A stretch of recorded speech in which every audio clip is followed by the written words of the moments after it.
Olá! Hoje a nossa reflexão vai ser retirada de Lucas, é Jesus que nos conta essa parábola, capítulo 14, do versículo 15 até o 21. Mas nós pensamos o versículo 21. Sai depressa pelas ruas e bairros da cidade e traze aqui os pobres, os aleijados e mancos e os cegos. Muito bem, essa é a parábola da grande ceia. Eu vou começar a ler aqui pela Bíblia, né? A parábola da grande ceia. Ora, ouvindo tais palavras, um dos que estavam com ele à mesa disse: Bem-aventurado aquele que comer pão no reino de Deus. Ele, porém, Jesus, respondeu: Certo homem deu uma grande ceia e convidou muitos. Na hora da ceia, enviou o seu servo para avisar os convidados: Vinde, porque tudo está preparado. Não obstante, todos, um a um, começaram a excusar-se. Disse o primeiro: eu comprei um campo e preciso ir vê-lo. Rogo-te que me tenhas por escusado. Outro disse: eu comprei 5 juntas de bois e vou experimentá-las logo. Rogo-te que me tenha por escusado. E um outro disse: Casei-me e por isso não posso ir.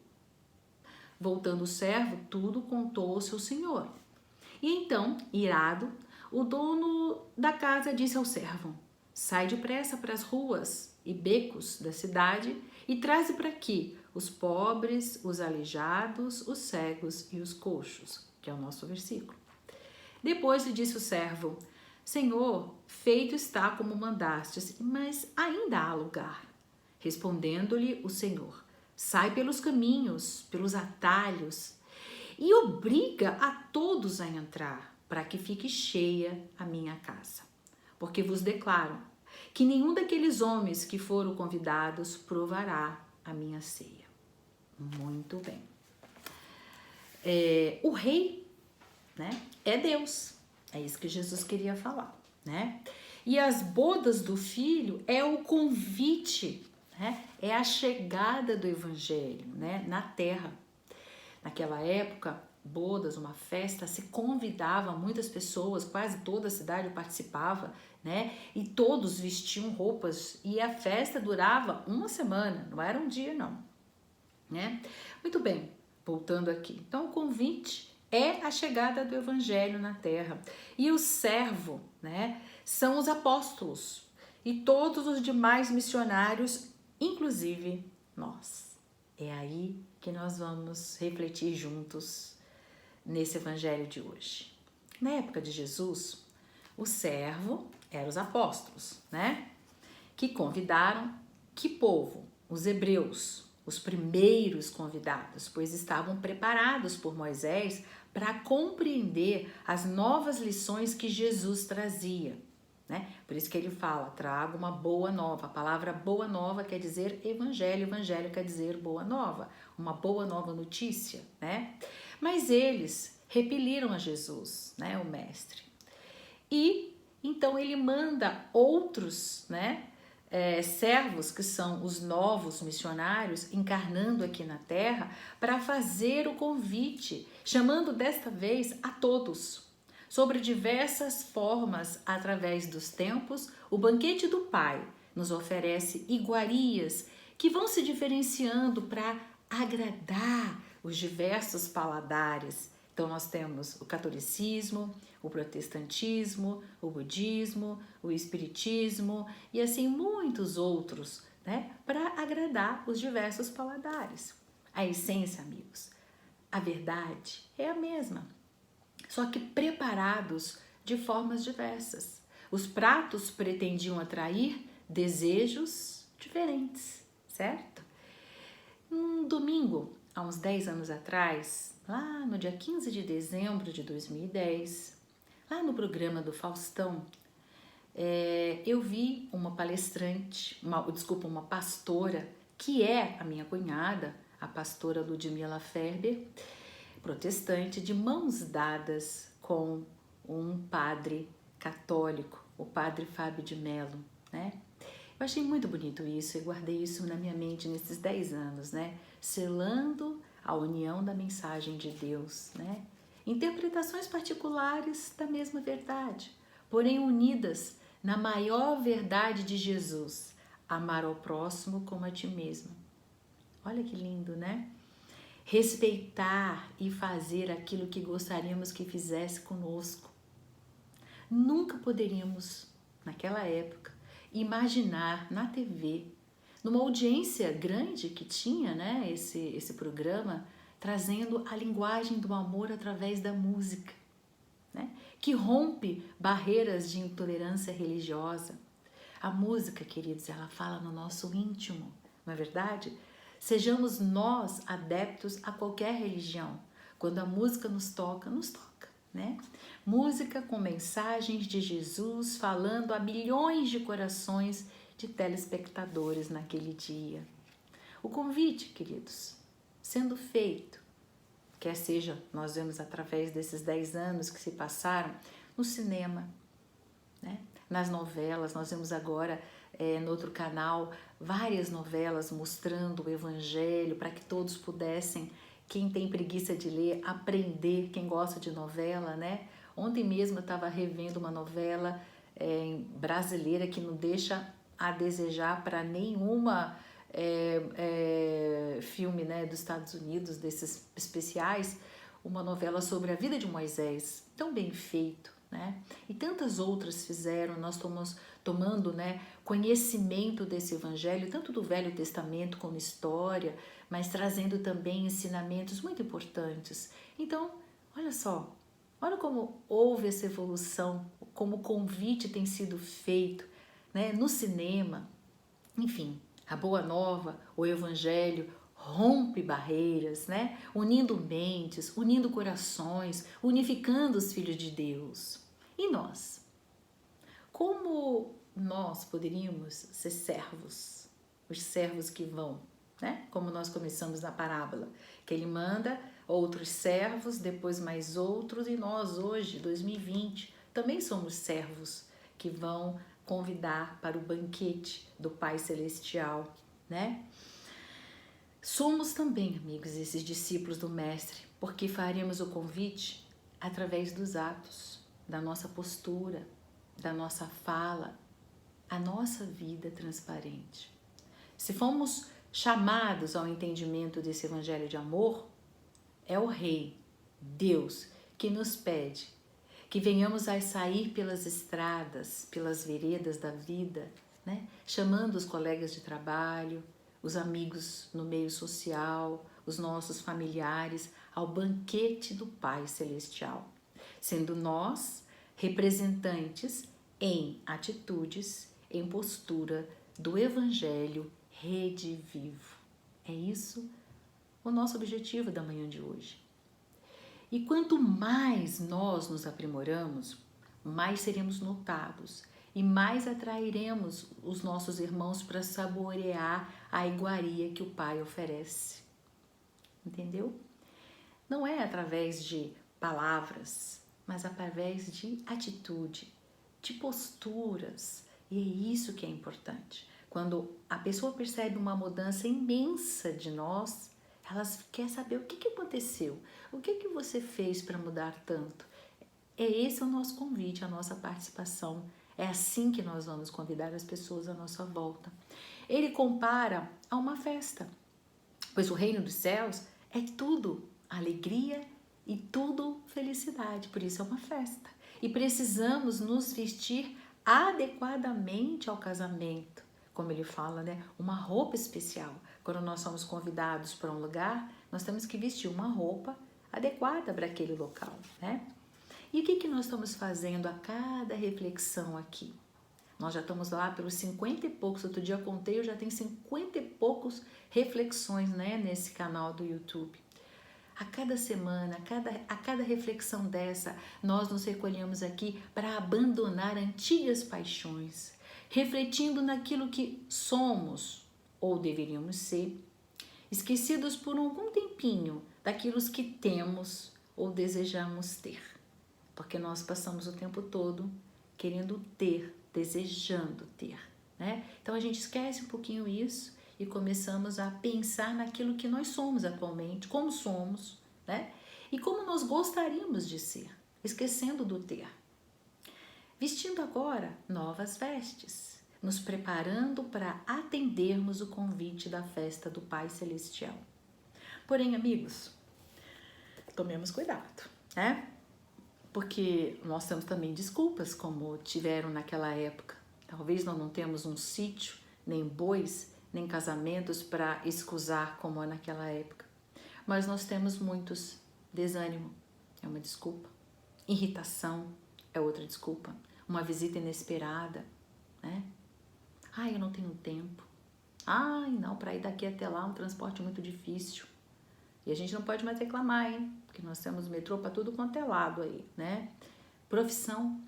Ah, minha profissão não deixa, não tenho tempo, porque eu trabalho muito, que não sei o quê. Incompreensão, as pessoas não me compreendem. Eu tento, mas ninguém me compreende à nossa volta, à minha volta, né? Críticas. Basta você fazer uma ideia, ter uma ideia que alguém vai te dizer alguma coisa, não é?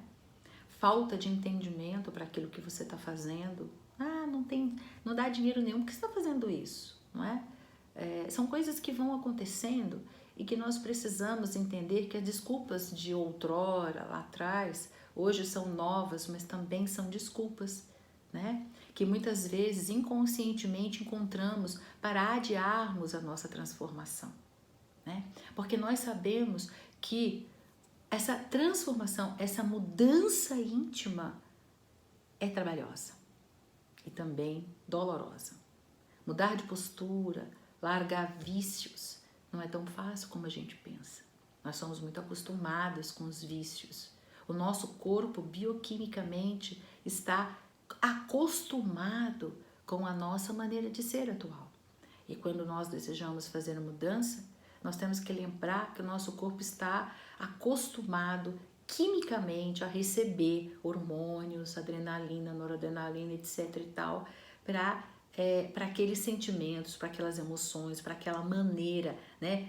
A maneira agitada, agressiva, intempestuosa que tem, ele tá guardado nisso nas células. Então, para que as novas células, quando elas vão sendo substituídas, elas possam vir de uma maneira diferente, é necessário que nós mantemos o nosso objetivo, a nossa força de vontade, o nosso desejo de manter aquela postura diferente, de manter aquela maneira de ser diferente. Para isso, nós precisamos lembrar isso diariamente, que estamos no processo de transição de nós mesmos, né? E que isso vai causar desconforto. Quando nós deixamos um vício, né, nós passamos com insônia, boca seca, né, irritabilidade, agressividade, dor de cabeça. São os sintomas, né? Tremores muitas vezes. Você sabia que nós temos tudo isso também quando nós desejamos largar os vícios da personalidade? Porque o nosso corpo, ele deseja, ele pede mais daqueles hormônios que são liberados quando nós gritamos, berramos, xingamos, ficamos negativos, maledicentes, quando nós baixamos o nosso pensamento, né, o nosso campo vibratório. O nosso corpo tem um monte de hormônios de química, né, que faz com que as nossas células fiquem viciadas com isso. Percebem, amigos? Como não é tão simples fazer mudanças. E dizem, né, os médicos, nós médicos, né, nós temos uma noção de que a mudança, ela se faz de 6 até 9 meses, as mudanças das células. A cada 9 meses nós somos novas células, quase uma pessoa nova, diferente, quase um gestar, né, quase uma gravidez de 9 meses. Então, você precisa ser perseverante, sabedor de que você vai ter os sintomas orgânicos, físicos, né, de desconforto quando você quer largar um vício, uma maneira de ser. Mas é a veste que você está buscando nova para aceitar esse convite de amor, de felicidade, que o Pai Celestial, esse banquete, que ele chama de banquete nupcial. Humberto Holden, ele fala no seu livro Caminho da Felicidade que nós levantamos de manhã, cansados, cheios de pensamentos dispersivos, né? Derramados em todas as direções. e não nos apercebemos dos convites endereçados a nós. Qual é?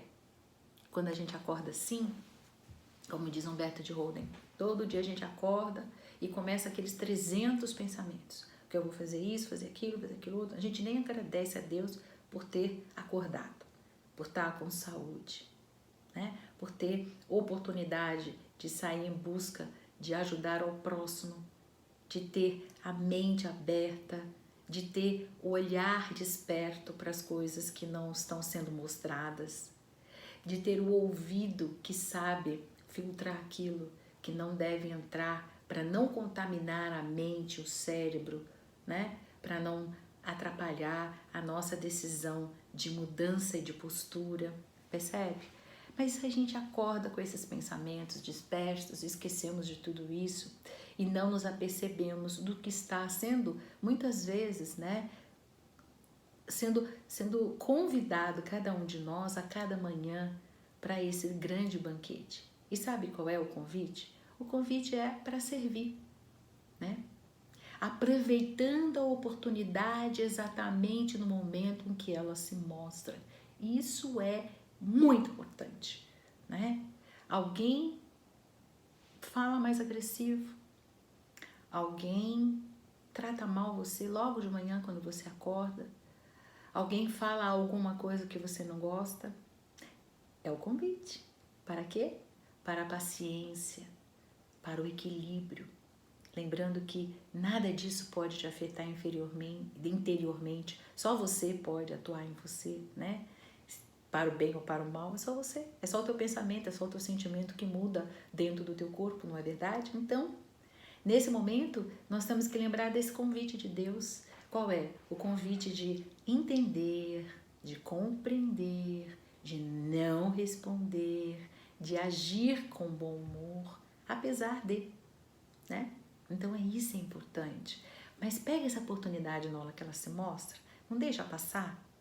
São oportunidades que nós estamos tendo valiosíssimas, porque nesse momento nós estamos com aquelas pessoas que estão mais próximas, onde nós vamos experienciar tudo isso, essas virtudes, botar em prática, para que nós sejamos tão estruturados, tão preparados para quando nós sairmos dessa reclusão do coronavírus, nós possamos também, né, estender a mesma postura, a mesma estrutura com aqueles da nossa vida profissional, social, lá fora, né? Pois é. Sem nos aperceber, nós vamos vendo que a mudança vai acontecendo. Por isso a necessidade da nossa reflexão. A noite chega. Aí o que nós fazemos, diz lá Humberto Holden? Desperdiçamos vários convites, né, de sermos instrumento de Deus aqui, né, na nossa terra, caminhando e andando. Aí nós deitamos exaustos cada noite, altas horas, ainda com o quê? Com um tropel de pensamentos, diz Humberto Holden, dispersos por todas as longitudes e latitudes do mundo externo. Olha que lindo, eu acho essa frase maravilhosa. E é assim mesmo. A gente dorme e fica pensando em todas as coisas. Como ele fala, o nosso pensamento fica disperso em toda a longitude e latitude do mundo externo, esquecendo do nosso mundo interno novamente, né? Por isso que essa reflexão, a cada vídeo que nós estamos refletindo juntos, né, é a nossa cristoconscientização. E com isso nós vamos usar o nosso livre-arbítrio, as nossas escolhas. Queridos, tudo é escolha. Parece que nós estamos meio de férias, né? Mas não estamos. Nós podemos aproveitar mais tempo para lermos livros, né, que nos fale a alma, né? Ler vagarosamente, meditando, saboreando. Se você tem preguiça de ler, também tem tantos vídeos que nós estamos vendo sendo distribuídos, tantas reflexões aí que nós possamos escutar com a alma, né? Calmo, tranquilos, refletindo naquilo que está sendo dito, né? Isso vai mudando o nosso pensamento e, consequentemente, o nosso sentimento para refletir nas nossas atitudes. Com o tempo, não vamos mais ter necessidade de pensamentos alheios para povoar nossa mente, diz Humberto Holden, né? Quando nós estivermos evoluídos mais maduros espiritualmente falando, a gente não precisa do pensamento alheio para povoar nossa mente. Nós já podemos nós mesmos pensar por nós mesmos. Mas por enquanto nós precisamos disso. Então vamos ler, vamos ver filmes, vamos ver coisas que possam, né, agregar, somar, para que nós possamos, na hora da necessidade, é isso que eu tenho na minha mente, né, na minha biblioteca, e eu posso acionar esse pensamento para agir de maneira diferente, né? Então dediquemos algumas horas também, queridos, para uma obra ao próximo, pois colocaremos em prática as páginas do Evangelho, as páginas dos livros, dos bons livros, né? E sairemos com o nosso próprio crescimento espiritual. O Pai amoroso continua nos enviando os convites através das jesuicidências, como dizia a minha sogra Maria Helena, que já se encontra na pátria espiritual. Ela gostava de falar que não existia ao acaso, nem coincidência, existia jesuicidências. E eu gravei muito essa palavra. Uma frase aqui que alguém te fala, uma exposição evangélica ali, um livro, um filme, uma novela, exemplos de pessoas no dia a dia, né? São testemunhos belíssimos que preenchem a nossa alma. Amigos, boa vontade, sem ansiedade, saberemos que Deus nos capacitará para o que for necessário. Não precisamos ter PhD, pós-graduação. Nós precisamos de ter boa vontade, que Jesus, através dos seus anjos, dos seus arcanjos, dos seus benfeitores, dos seus trabalhadores missionários do lado de lá, vai nos capacitar, né? Somos todos os servos que vão nas veredas e nas estradas da vida convidar para o banquete do Pai. Então, exercitemos a sensibilidade, servindo e amando a todos. Abraços fraternos.